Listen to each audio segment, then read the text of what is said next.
Okay, now we are on page 2, and we're going to be talking about representation. Keep in mind that when the framers started in the uh, Constitutional Convention, one of the key obstacles that they had to hurdle is representation.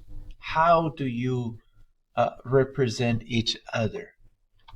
Okay, so you're going to have two groups.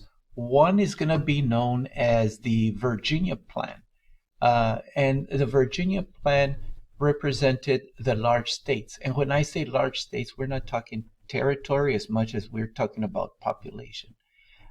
Virginia is one of those states, and of course, New York State were those states that felt that since they had more population, they should have more representation. At the same time, you're going to have another group that is known as the New Jersey Plan, and they represented the small states, and they wanted to for the states to have equal votes like they did in the Articles of Confederation, because they felt that two or three large states voted one way and they always were going to have their way, so it ought to be equal.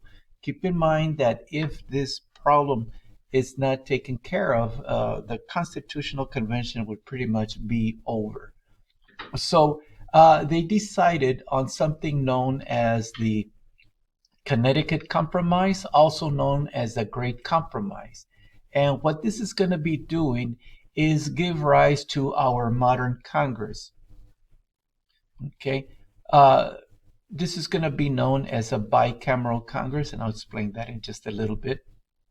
Over here, you had the large states that wanted population counted, and the more population, the more representation. And to please them, they came up with something known as the House of Representatives, and we have that even today. And this is where you take a count of the population. And again, and it's true even today, the more population you have, the more representation you have. If your state loses population, you lose a representative. If it gains population, you gain more representation. And to satisfy the small states, they came up with something known as the Senate. And in the Senate, it's equal. Every state has two senators, regardless of the size of the state. So if you notice, this is our modern Congress. So, as I mentioned, this is known as a bicameral Congress because it has two houses. You have your House of Representatives and you have your Senate. Also, as I mentioned, you take a census, you count the population every 10 years.